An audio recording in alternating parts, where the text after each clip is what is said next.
Hey everyone, ready to get a little secretive today? Sounds intriguing. We're diving deep into the world of government secrecy today. Yeah, this should be good. Yeah, how it operates, how it got so out of control, and what it means for us today. Right. And we're basing this deep dive on an episode from the American History Hit podcast called Top Secret. Oh, I've heard of that one. Yeah, Yeah. and they interviewed Columbia University professor Matthew Connelly. Oh, He wow. wrote the book The Declassification Engine, so he knows his stuff. He's not just theorizing, though. He uses data science to really analyze declassified documents. Oh, wow. Yeah, like a digital detective uncovering these hidden truths. That's pretty cool. Okay, so imagine this. December 7th, 1941, Pearl Harbor's just been attacked. Right? What do you picture? Chaos, despair, I think. Right. Yeah. But Connolly, he unearthed this document that was declassified 50 years after Pearl Harbor, Okay. and it painted a completely different picture. Winston Churchill and some American diplomats were actually like dancing, What? celebrating. Celebrating. Yeah, That's wild. I know, right? Yeah.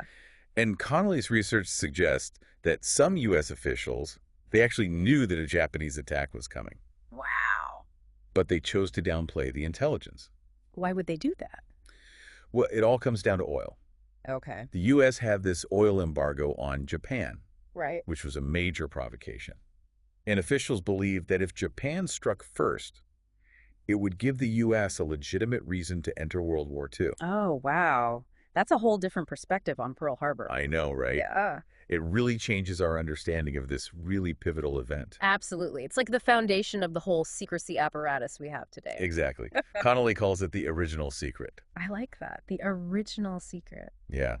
So Pearl Harbor happens, and suddenly everyone's terrified of another surprise attack. Makes sense. So what happens? Well, I guess that's how we got the national security state that we know today, right? Exactly. The CIA, the NSA, this whole system designed to prevent, quote, another Pearl Harbor. Yeah, to keep us safe. Right.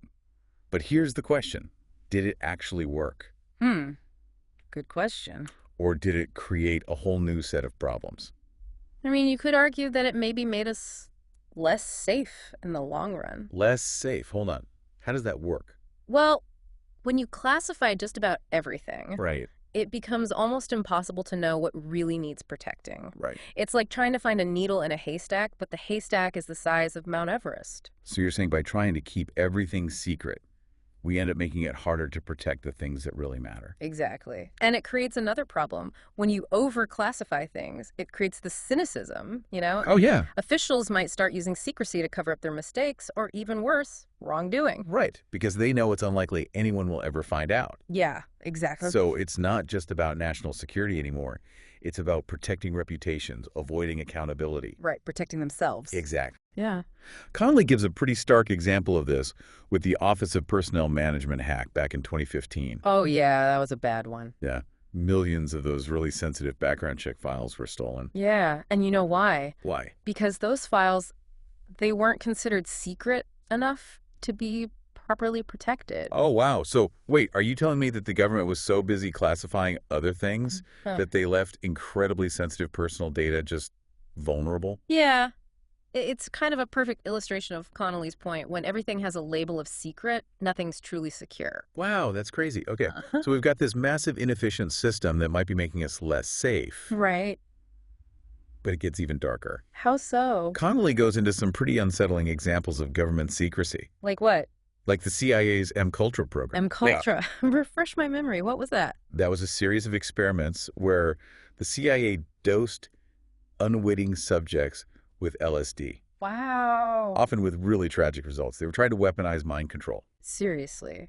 It sounds like something out of conspiracy theory. I know, right? But it's all documented fact. Wow.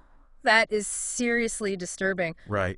Yeah, and when these types of activities are shrouded in secrecy, it really creates a breeding ground for abuse of power. Absolutely. Without transparency, there's very little accountability. Yeah, and that lack of accountability, I mean, that can have devastating consequences. Exactly. Yeah. Speaking of accountability, let's talk about the cost of all this secrecy. Okay. You ready for this? Yeah, hit me.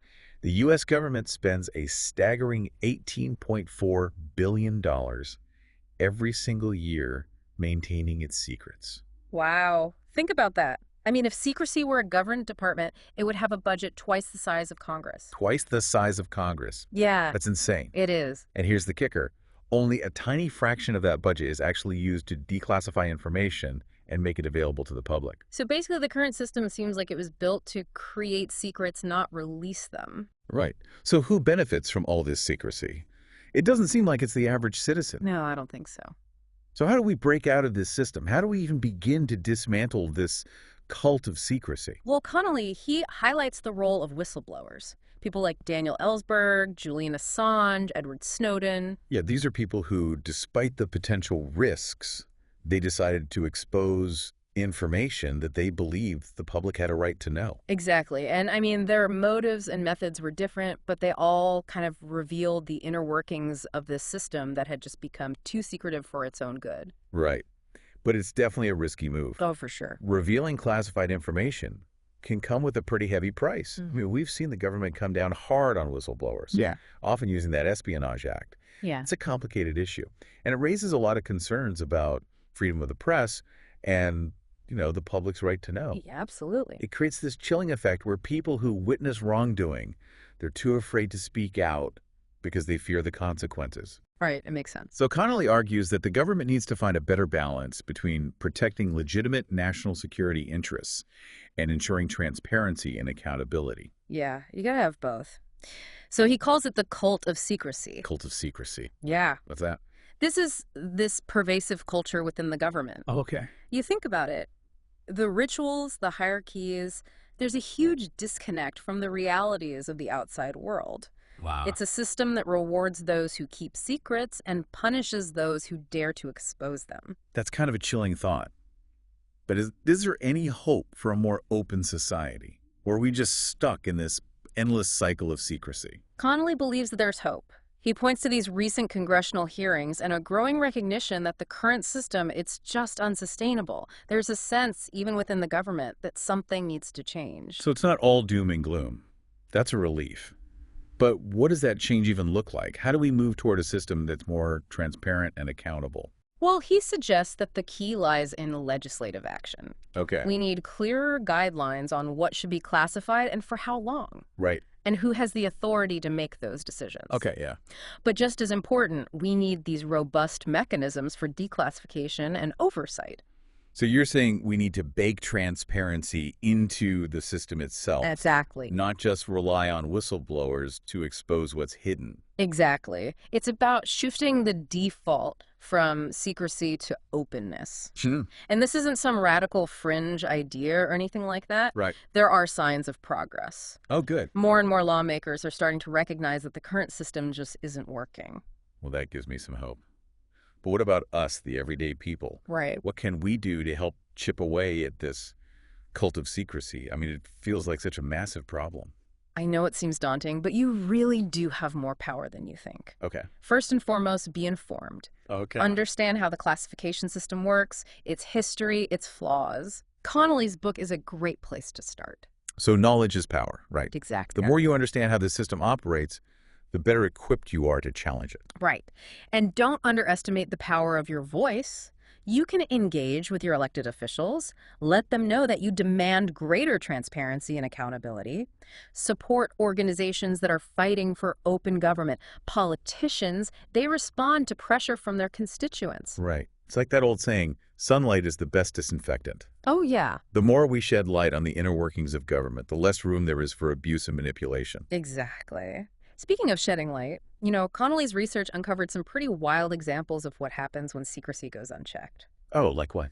Well, one that comes to mind is this story of the U.S. Army. They were using psychics to train dogs to detect minds. Wait a minute. Psychics? Uh-huh. Like mind-reading, fortune-telling psychics? Yep, that's right. To train dogs? Yeah, apparently the thinking was that dogs have some kind of extrasensory perception, or ESP. Right. It could be harnessed for military purposes. That's, well, on a scale of 1 to 10, how bizarre is that? I'd say it's a solid 11. Wow. It just shows you how these unlimited budgets and unchecked secrecy can lead to some truly outlandish projects. Wow. Okay, so we've talked about the problems with secrecy and some potential solutions. Right. But let's circle back to the core question. Did building this massive secrecy apparatus actually make us safer? That is the million-dollar question. Yeah. And Connelly, he argues there's no easy answer. Right. I mean, clearly, some level of secrecy is necessary for national security. Right. But the current system, it's become so bloated and unwieldy, it's often counterproductive, creating more problems than it solves. It's like trying to put out a fire with gasoline. Yeah. You might think you're addressing the problem, Right. but you're actually making it worse. And the consequences of this secrecy overload are serious. I mean, a loss of public trust, a chilling effect on free speech, and a diminished ability to hold our leaders accountable. Right. It's almost ironic, isn't it? This system was designed to protect us from external threats, but it might be undermining the very foundations of our democracy from within. Yeah. And that's the real danger of unchecked secrecy. Right. It creates this shadow world where the rules are different, where accountability is blurred, and where power can so easily be abused. And the scariest part, we, the public, are often kept in the dark about what's happening in that shadow world. So after diving into all of this, what's the most important thing our listeners should take away from this deep dive into government secrecy? I think the biggest takeaway is that we as citizens have a fundamental right to know what our government is doing, especially when it comes to things that directly affect our lives and our freedoms. Right. We shouldn't just blindly accept secrecy as this necessary evil. We need to demand transparency and accountability. I love that. Our right to know. It's such a powerful reminder that we're not just subjects. Right. We're citizens. And we have a voice in how our government operates. Exactly. And that voice is most effective when it's informed and engaged. Right. So learn about the issues, contact your representatives, and make your voice heard. Don't let the cult of secrecy silence you. We've covered a lot of ground in this deep dive. From that bizarre celebratory dance after Pearl Harbor to the unsettling realities of government experiments, and this culture just steeped in secrecy. It's a lot to take in, I know. Yeah, it can feel overwhelming. But remember, you're not alone in this. That's right. There are people fighting for transparency, for accountability, for a system that works for the people, not against them. Right. And the more of us who join that fight, the more effective we'll be. So what surprised you most about this deep dive? Anything that really stuck with you? Honestly, the sheer scale of it all was mind-boggling. Connelly said the U.S. government creates 95 million new secrets every year. That's more than triple the number of secrets generated during the peak of the Cold War. Wow. I know, right? It really highlights how deeply ingrained this culture of secrecy has become. It's not just a few isolated incidents, it's a systemic problem. Yeah. For me, what really hit home was the realization that secrecy isn't just about protecting sensitive information from enemies. Right. It's often used to shield those in power from scrutiny. Yeah. They use it to protect their reputations and avoid being held accountable for their actions. You're absolutely right. Secrecy can be this really effective shield for wrongdoing, and that's something we should all be concerned about. Right. I mean, after all, who benefits when information is kept hidden? It's rarely the public. Right, exactly. Okay, so knowing about this cult of secrecy, this broken system, does it change how you view information coming from official sources? It definitely makes me more critical, more discerning. I'm more likely to question the motives behind certain disclosures, look for what might be missing, what might be deliberately left unsaid. It's like we've been given this decoder ring, Yeah. a way to see through the fog of secrecy and understand these hidden agendas that might be at play. Exactly. Knowledge is power, and understanding how the system works, it gives us the power to demand better. We can push for greater transparency and accountability and just hold our leaders to a higher standard. Well, this deep dive has given us a lot to think about. It's a stark reminder that the fight for open government is an ongoing battle. Absolutely. And we all have a role to play. We do. And it can feel like this, like David and Goliath situation, right? Yeah. You know, the individual citizen versus this massive entrenched system of secrecy. But remember, Goliath, he eventually fell. That's a good point. History is full of those examples of seemingly like insurmountable systems, Right. being challenged and ultimately changed by the will of the people. Exactly. The fight for open government, it's no different. It's not. So what do you think is the most important thing our listeners should do after this deep dive? What's the one action that can really make a difference? Honestly, I'd say the most powerful thing you can do is just stay engaged. Don't let this just be like a one-time deep dive into a, fascinating but ultimately kind of depressing topic. Stay informed, stay curious, and just keep asking those tough questions. Don't just accept the official narrative at face value, right? Right. Dig deeper, look for those hidden agendas, and demand evidence to support the claims that you're hearing. Exactly. And don't be afraid to hold your elected officials accountable. Let them know that you expect transparency and that you won't tolerate a system that prioritizes secrecy over the public's right to know. This deep dive has hopefully given you a better understanding of, how this system works, its historical roots, and its potential consequences. And remember, this was just a glimpse into the fascinating and sometimes unsettling world of government secrecy. And you can explore that more in the full episode of American History Hit. Yeah, definitely recommend checking out that full episode. They go into even more detail about some of these cases that we discussed, and they interview some really interesting experts in the field. Well worth a listen. We always encourage you to keep digging deeper, keep learning, keep challenging the status quo, and most importantly, never underestimate the power of your own voice. Well said. Your voice matters, your vote matters, and your demand for a more transparent and accountable government matters. Don't let anybody tell you otherwise. Thanks for joining us on this deep dive into government secrecy. Until next time, stay curious, stay informed, and keep those questions coming. But it can feel like a David and Goliath situation. Yeah, The individual citizen Right. versus this massive system of secrecy. But, Yeah. David, he took down Goliath. He did. History's full of examples of these, seemingly insurmountable systems, Yeah. that are ultimately changed by the collective will of the people. And the fight for open government's no different. Not at all. Well, it's one thing after this deep dive that our listeners should do. What's the one action that can really make a difference? The most powerful thing you can do is stay engaged. Don't let this just be a one-time deep dive, right? Right. Stay informed. Stay curious. Keep asking those tough questions. Don't just accept the official narrative at face value. Exactly. Dig deeper. Look for the hidden agendas. Demand evidence to support the claims that you're hearing. Absolutely. And don't be afraid to hold those elected officials accountable. Let them know that you expect transparency and you won't tolerate a system that puts secrecy over the public's right to know. That about wraps up our deep dive into government secrecy. Hopefully this has given you a better understanding of how it works, its historical roots, and the potential consequences.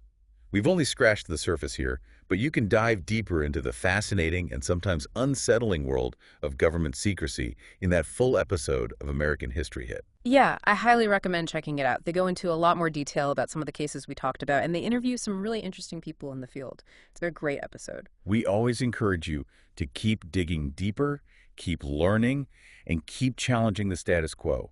Most importantly, never underestimate the power of your own voice. Your voice matters. Your vote matters. And your demand for a more transparent and accountable government, that matters. Don't let anyone tell you otherwise. Thanks for joining us for this deep dive. Until next time, stay curious, stay informed, and keep those questions coming.